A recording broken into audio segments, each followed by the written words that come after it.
Zozobra, pero sobre todo temor tanto entre los afganos como en la comunidad internacional despierta la reconquista talibán de este país asiático luego de una veloz ofensiva relámpago facilitada por el prematuro retiro de las fuerzas extranjeras, principalmente las de Estados Unidos. Además, con la llegada de este grupo al poder, las cosas cambiarían drásticamente en Afganistán y las principales afectadas serían las mujeres. Y aunque los talibanes han dicho que están dispuestos a garantizar algunos derechos de las mujeres, ya hay casos que evidencian de que podría pasar lo contrario. Acá les contamos cómo era la vida de las mujeres antes de que los talibanes llegaran al poder y cuáles fueron las prohibiciones que impusieron bajo su primer mandato. Antes de que los talibanes se hicieran con el poder en la década de 1990, la ley protegía a las mujeres en Afganistán. Un reporte del 2001 del Departamento de Estado de Estados Unidos ejemplifica la situación con algunas cifras. A comienzos de la década, el 70% de los profesores y el 40% de los doctores en Kabul eran mujeres. Asimismo, tenían leyes que ayudaban al crecimiento de la mujer en la sociedad, como por ejemplo, desde la década de 1920 tenían consagrado el derecho al voto y hacia la década de 1960 la Constitución tenía disposiciones vinculadas a la igualdad. Sin embargo, todo dio un giro radical en Afganistán luego de que los talibanes tomaran el poder en 1996, oprimiendo al pueblo afgano, en especial a las mujeres. Este grupo prohibió la educación de las niñas en los colegios, a tal punto que las menores tenían que aprender en casa todo lo esencial que enseñaban en un centro educativo, pero en general esto también se reprimió, según el Departamento de Estado de Estados Unidos. A las mujeres también se les prohibió trabajar, salvo excepciones, los trabajos vinculados a la agricultura en zonas rurales y en algunas instalaciones de salud.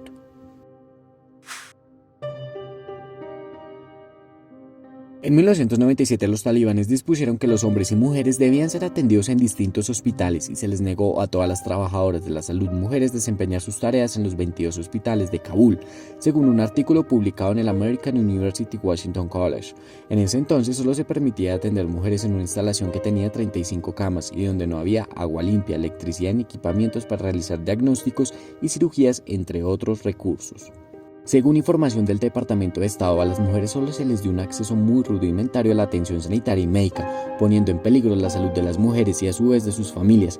En la mayoría de los hospitales, los médicos hombres solo pueden examinar a una paciente mujer si estaba completamente vestida, excluyendo la posibilidad de un diagnóstico y un tratamiento significativo. Es decir, que los médicos no podían levantarles el burka, ni mirar o tocar el cuerpo a las mujeres. Realizar este tipo de acto era considerado como un castigo en prisión o la muerte. Las mujeres no podían salir en público a menos de que un hombre de la familia como un padre, hermano o esposo las acompañara. La regla no tenía excepciones, ni siquiera si las mujeres necesitaban ir al médico. Las mujeres no podían manejar ni tomar un taxi sin compañía de un hombre, solo podían transportarse en autobuses exclusivos para este género, con las ventanas pintadas para que nadie pudiera verlas desde afuera. En esos mismos autobuses el conductor estaba separado por una cortina y los encargados de cobrar los boletos a las mujeres eran niños menores de 15 años.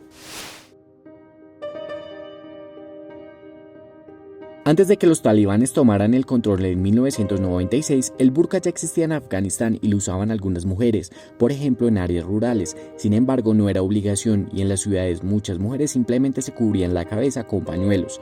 Además, se les prohibió el maquillaje, los esmaltes de uñas y los zapatos que hicieran ruido, entre otras prendas y accesorios.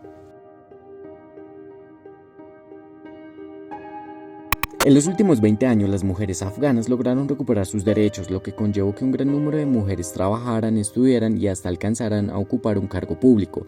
Según reporta Amnistía Internacional, más de 3 millones de niñas están inscritas en escuelas. Para 2019, más de 1.000 mujeres tenían sus propios negocios. Además, mejoró la prestación de servicios de salud para esta población. Cabe resaltar que en un informe de Human Rights Watch de 2020 explicaba que aunque los talibanes declararan oficialmente que ya no se oponen a la educación de las niñas, muy pocos funcionarios talibanes permiten de hecho que las niñas vayan a la escuela después de la pubertad. Otros no permiten en absoluto las escuelas para las menores. Ahora, con la llegada de los talibanes al poder, las mujeres no pueden ser modelos, deportistas, hacer parte de la esfera pública y no pueden usar ningún tipo de maquillaje, ocasionando un retroceso en materia de derechos e igualdad de las mujeres en Afganistán.